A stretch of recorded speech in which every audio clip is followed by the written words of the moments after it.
things are not as one would wish them to be, uh, I fear that it may deteriorate and invite others to take part. And should this happen, then we may not be too far from the end of times, as we read in some biblical uh,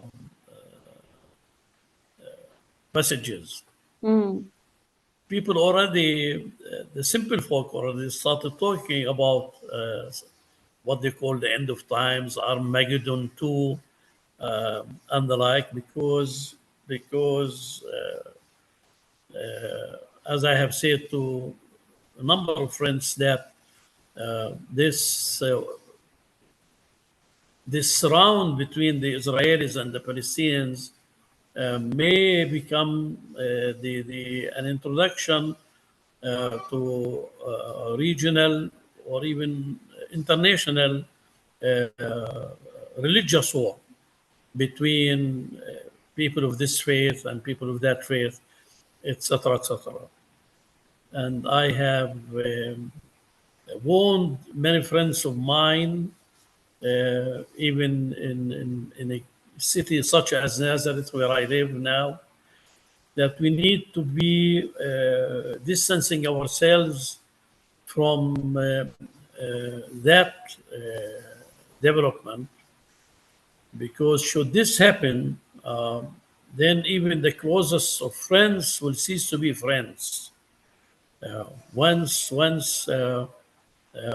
religion takes over, as I have all said a number of times, much harm has been done in the name of religion.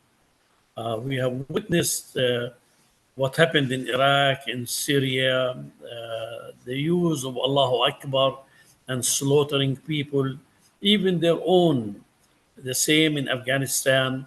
And should this around develop into a religious war, then I fear for our people, not only in Nazareth, but throughout the so-called Holy Land and throughout the Middle East. The minorities will be fast to suffer as a result. The political side, the national side, will cease to exist, and what matters then, the rise of religious fanaticism as never have been witnessed before. So this is one of my fears.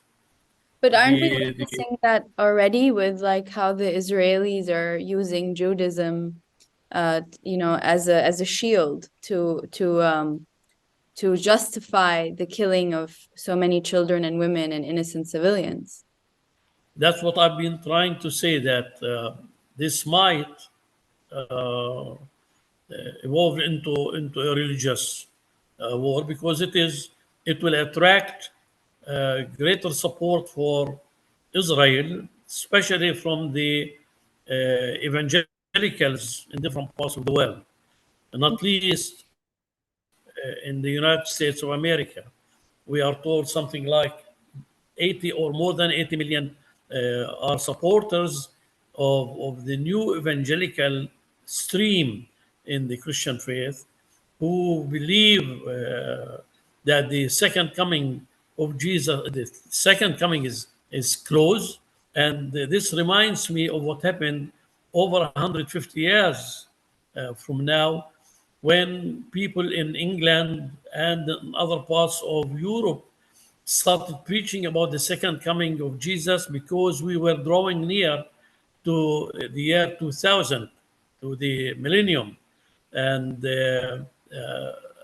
and this explained partly why some Christians, including or not led by Britain, encouraging the Jewish community to immigrate to Palestine, to the Holy Land, uh, so that this prophecy of the second coming of Jesus will be fulfilled.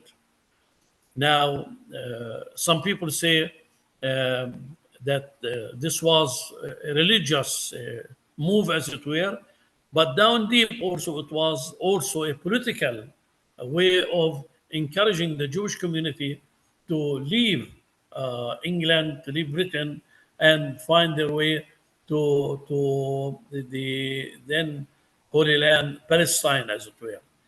So I'm just gonna backtrack. The Balfour Declaration of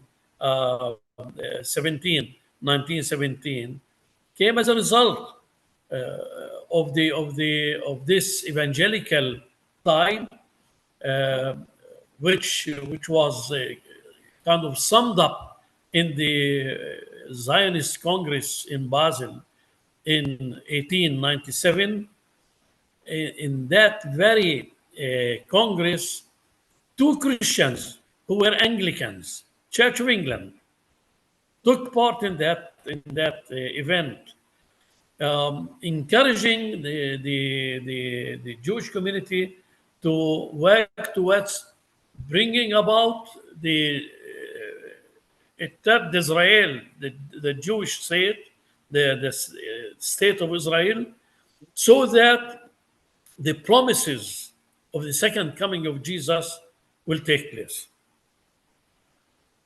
So I'm gonna backtrack a little bit. Basically, a political uh, stems from the way people have been treated in Gaza, and so the Gazans managed to do what they've done on the 7th of October, Mhm. which resulted in a reaction by Israel, not only by Israel, but by many people from different parts of the world.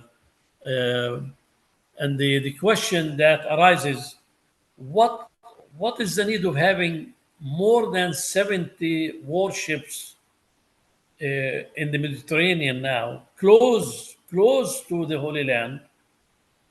What are the? Why would people in Australia send armed forces as far as Australia? Is it all to do with Israel Palestine, or there is a hidden agenda that will start unfolding with the passing of days? So we're not sure.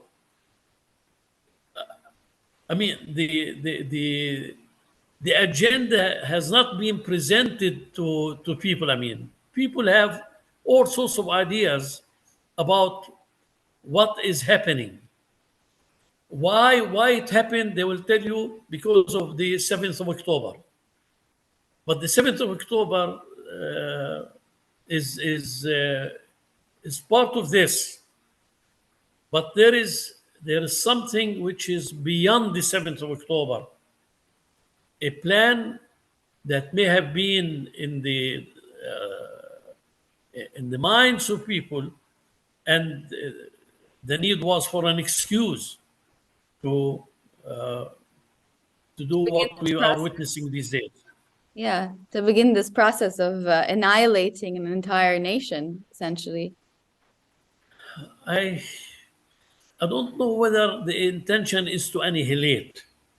Uh, uh, I think they want to push them closer to Egypt, and there may be what I heard. I share what I heard, Priyanka, that the Israelis want to dig a canal to compete with the Suez Canal Yes, I read from the this. Red Sea, from the Red Sea to the Mediterranean, and they want to have the opening of that where the northern part of Gaza is. That's why they're leveling that part of Gaza.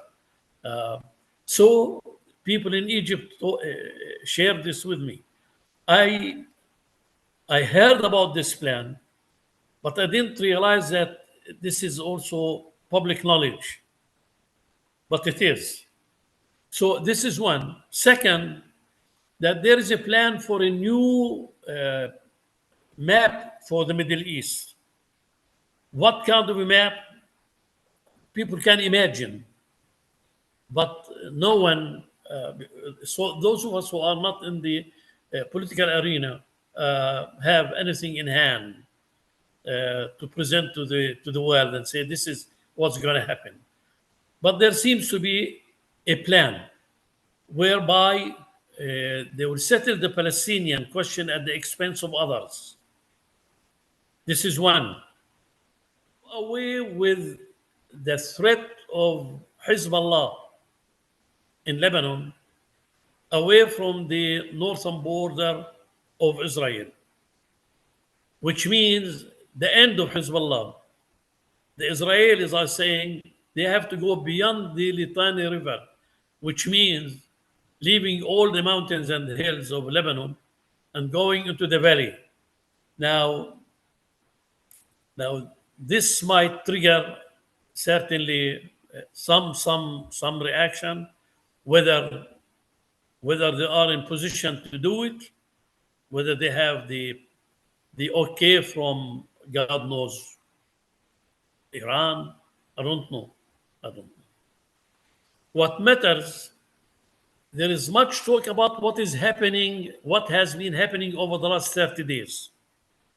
Few people are addressing the root cause of all of this. And when I was interviewed by others, uh, I know that the root cause is what I said to Tony Blair in 2003. I met with him with three other bishops on the 18th of February 2003. And he tried to impress us by saying that they're going to Iraq to pave the way for peace in the Middle East. And when my time came to respond to what he said, I said, Mr. Prime Minister, the shortest route to Baghdad goes through Jerusalem. Once peace comes to Jerusalem, peace will come to the whole world. He didn't believe what I said. He started quoting me after he was accused of being a war criminal. In fact, lately, he expressed pardon over what he did in Iraq. You know, more than 1.5 million people were killed, many of whom were children, because of the uranium they used. You want to pave the way for peace in the Middle East? The shortest route is Jerusalem. Let's have peace in Jerusalem, peace will come to the whole world. Yeah, I believe Do that. people want peace?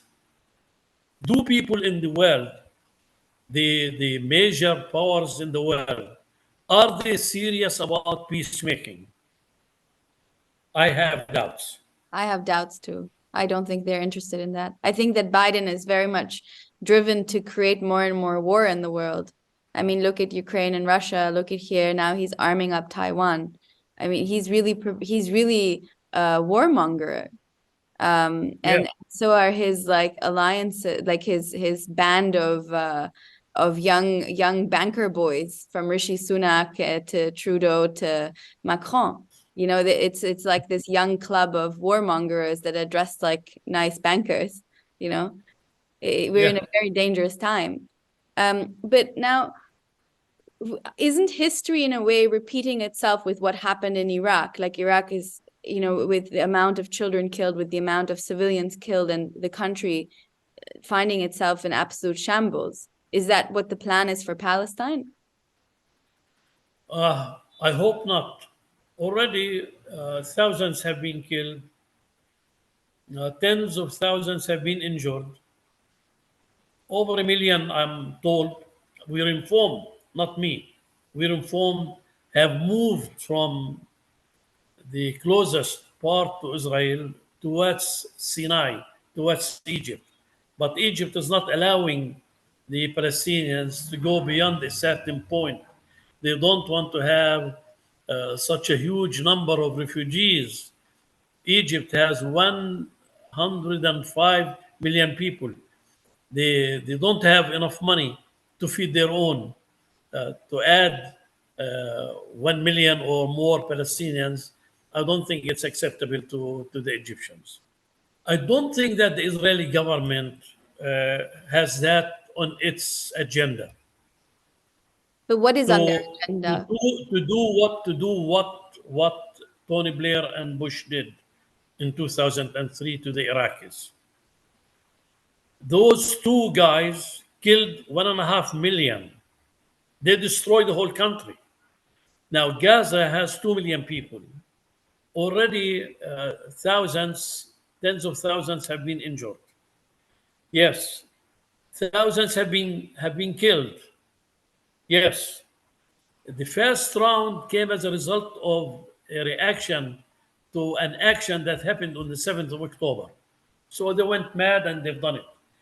I'm not I'm, I'm not excusing anybody using force to impose a plan that is unfolding, gradually unfolding, which is clearing part of Gaza for for purposes that we will read about, but also trying to keep them as far as they can keep them away from their settlements. And some of those settlements are on occupied territory, by the way, where the Palestinians have come on the 7th of October, that Israel took in 1967. So the plan is not clear.